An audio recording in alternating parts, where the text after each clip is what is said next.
To the world, they were country music's outlaw king and queen. Waylon Jennings and Jessi Colter were more than a power couple, their voices blended in harmonies that spoke of a wild, unbreakable love. Their duets told a story of passionate, defiant romance, and their stage presence was pure fire.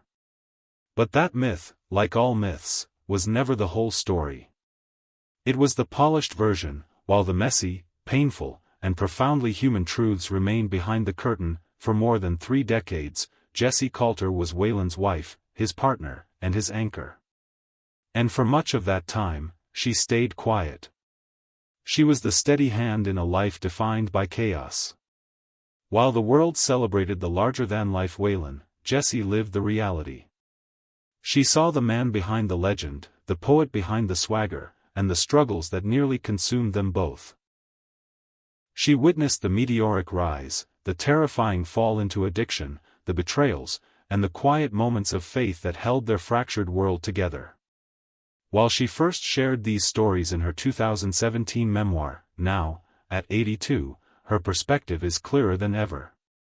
This is the unfiltered truth about what it really meant to love Waylon Jennings. She was the outlaw queen, the only woman in the room when Waylon, Willie, and the boys were making history. But for decades, Jessi Colter kept mostly silent about the storms they weathered behind the music. The addiction, the heartbreak, and the one promise Waylon made her keep. Now, she's sharing the unfiltered story of the man she loved, the demons he fought, and the secret she carried alone. This is the story you've never heard. In the 1970s, Nashville was a factory, running on a well-oiled machine of slick production and string sections. The Nashville sound was polite, polished, and predictable. And then, a rebellion started to brew. It was a gritty, raw sound born in Texas honky-tonks and in the hearts of a few artists who refused to play by the rules. This was the birth of the outlaw movement, and at its center stood Waylon Jennings. Waylon wasn't just a singer, he was a force of nature. With his leather vest and a voice that was equal parts gravel and soul, he was a new kind of country star. He'd grown frustrated with the Nashville system, where producers held all the power. So, in 1972, he started producing his own records using his own road band, a move that was practically unheard of. Along with Willie Nelson, Johnny Cash, and Chris Christopherson, he wanted to make country music honest again. The term outlaw was almost an accident, from his song, Ladies Love Outlaws, but it stuck because it was true. It was into this revolution that Jessi Colter emerged, not as an accessory, but as a power in her own right. In 1976, RCA Records decided to capitalize on the movement with a compilation album called *Wanted. The Outlaws star. It featured songs from Waylon, Willie, and Tom Paul Glaser, and it became a cultural phenomenon. Wanted was the very first country album in history to be certified platinum, a brand new award from the RIAA that year, proving this raw sound was exactly what audiences were waiting for. And there, on the iconic Wanted poster cover, was Jessi Colter. She was the lone woman on the album, but she was no token. By then, Jessi was already a certified star. A year earlier, her haunting ballad, I'm Not Lisa, had topped the country charts and soared into the pop top 5, selling 2 million copies. So when people saw her on that cover, she wasn't just Waylon's wife, she was an established artist with a gold record to her name. Together, they were the movement's definitive couple. Their duets, like Suspicious Minds, became anthems. On stage, they were electric. He was the charismatic leader, and she was the soulful presence who could match his fire with a quiet intensity all her own. He was the outlaw, and she was his lady. It was a perfect, powerful myth. The world saw two artists, united against the world, who had found a love as raw as their music. But a myth is built from the outside in. Living inside that story was a far more complicated and often heartbreaking reality. Long before she was Jessi Colter, she was Miriam Johnson from Phoenix, Arizona, a young woman whose life was shaped by two opposing forces, fervent faith and a restless, artistic spirit. Born in 1943, her father was a race car driver and her mother was a Pentecostal preacher. Music was her calling. By 11, she was already the pianist at her mother's church. Her home life was strict, but a wild streak ran through her. As a teenager, she started sneaking out to sing in local clubs, and her soulful voice quickly got noticed. The world of professional music came calling in the form of rock and roll pioneer Duane Eddy. Still a teenager, Miriam left Phoenix to tour with his band. The connection was more than professional. They married in 1962. As Miriam Eddy, she moved to LA and became a gifted songwriter, penning tracks for stars like Don Gibson and Nancy Sinatra. She had a daughter, Jennifer, and lived the life of a music insider, but the marriage to Eddy didn't last. They divorced in 1968, and Miriam, now a single mother, returned to Phoenix. It was there that her path collided again with Waylon Jennings. They had met briefly a few years earlier, but now, he was captivated by her voice and invited her to record with him. This was a pivotal moment. Miriam decided to reclaim her identity with a new stage name. She became Jessi Colter, a name chosen, according to her family lore, to honor an ancestor who was a genuine outlaw, a train robber who had supposedly ridden with the infamous Frank and Jesse James gang. With Waylon's help, she secured a deal with RCA, and he co-produced her 1970 debut album, A Country Star Is Born. By the time it was released, they were already married, having tied the knot in October 1969.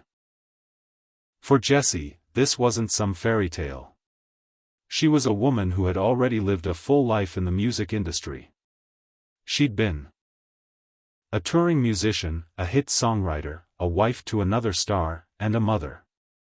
She entered her relationship with Waylon not with naivete, but with eyes wide open, armed with a strength and faith that would be tested in ways she could never have imagined. The romance between Waylon Jennings and Jessi Colter wasn't a slow burn, it was an explosion. Waylon later admitted he didn't even like her at first, saying she made him madder than anybody in the world. But her fiery, resilient nature was exactly what drew him in. She challenged him and saw through the tough outlaw facade. For Jessi, his charisma was magnetic. They married in 1969, setting the tone for the 3 decades that would follow. Their early years were a blend of creative passion and domestic life. Their Nashville home became a hub for the outlaw scene, with friends like Johnny Cash and Willie Nelson as frequent visitors. They had a son, Shooter, in 1979. To the public, their love story was playing out on stages and record covers. As Jessi said, "He made me laugh. He made me feel loved. He inspired me." Their bond was real, but behind closed doors, a storm was gathering. The outlaw lifestyle that fueled their fame was also nurturing Waylon's addiction. It started in the mid-60s with amphetamines, which he began taking while living with Johnny Cash to keep up with a grueling tour schedule. By the 1970s, his addiction had spiraled into a devastating cocaine habit. The numbers, by his own admission, were staggering. At his peak, Waylon claimed to have a habit that cost him as much as $1,500 a day. The drugs made him paranoid, volatile, and unpredictable. The man Jessi had fallen in love with was increasingly obscured by addiction's shadow. Life with Waylon became a chaotic dance between public adoration and private hell. Jessi was in a constant state of high alert. She would find his drug stashes and flush thousands of dollars worth of cocaine down the toilet, an act of defiance that only led to more conflict. Despite earning millions, Waylon was often broke. They were country music royalty living in a mansion, yet perpetually teetering on the edge of ruin. In August 1977, the crisis hit the news when federal agents arrested Waylon for conspiracy to distribute cocaine. The charges were eventually dropped, but the arrest laid bare the reality they were living. With his typical outlaw bravado, Waylon turned the experience into the song, "Don't You Think This Outlaw Bit's Done Got Out of Hand," but for Jessi, it was just another terrifying reminder of how close they were to the edge. The early 1980s were a blur of sold-out shows, awards, and the ever-present shadow of Waylon's addiction. From the outside, the myth was stronger than ever. But inside their home, the foundation was crumbling. The man she loved was disappearing, and the turmoil took a profound toll on Jessi, not just emotionally, but spiritually. Raised as the daughter of a Pentecostal preacher, faith had been the bedrock of her life. Faced with a crisis beyond her control, she found herself returning to it, searching for a strength that success couldn't provide. This spiritual reawakening became her salvation. As she wrote in her memoir, An Outlaw and a Lady, this was a journey she was taking alone. Waylon wasn't there, yet, she reflected. At one point, they even separated, not because of the drugs, but because Jessi needed space to fortify her own spirit. The question everyone asked was simple: why did she stay? For decades, she kept the answer private, but she later revealed the heartbreaking truth. "I thought if I left, he would die," she admitted. "And if he died, it would be my fault." It wasn't about being a victim, it was the desperate calculation of a woman who believed her presence was the only thing keeping the man she loved alive. Her primary weapon in this fight was prayer. Amidst the chaos, Jessi faithfully prayed for Waylon, for his sobriety, for his soul. The turning point finally came in 1984. Waylon decided he was done. On a small ranch outside of Phoenix, with Jessi by his side, he began a self-imposed detox. He quit cold turkey, relying on nothing but sheer, stubborn willpower. It was a dangerous path, one that Jessi would later emphasize was unique to Waylon.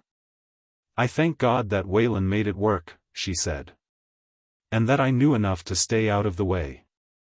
She understood this was a battle he had to win for himself. There's a powerful scene she recounts from this time.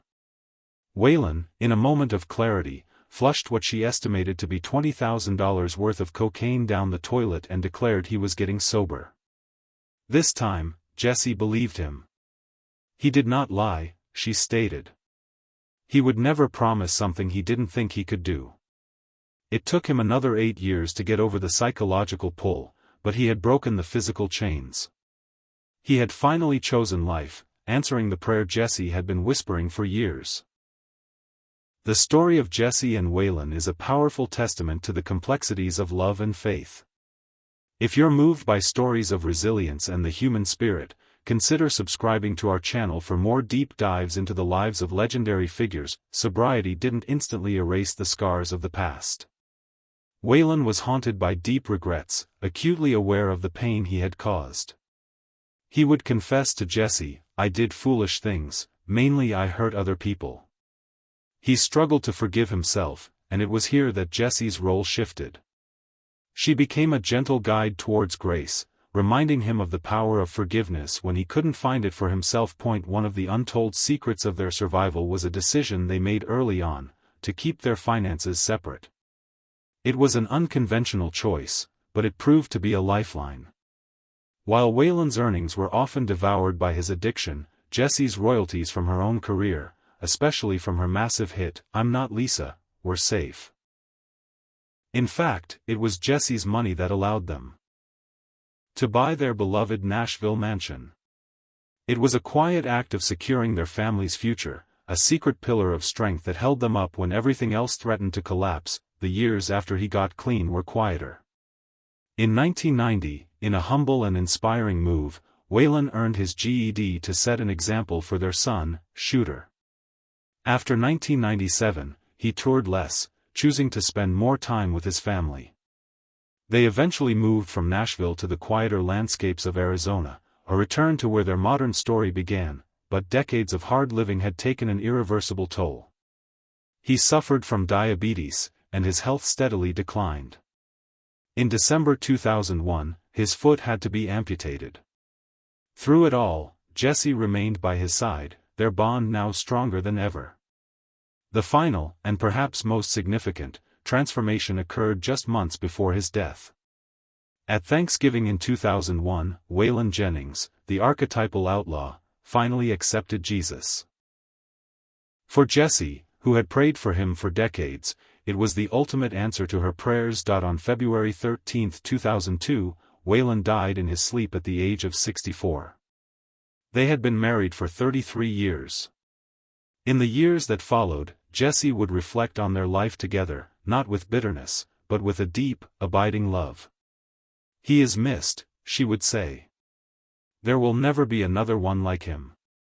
Waylon Jennings' legacy as a true original who changed country music is set in stone.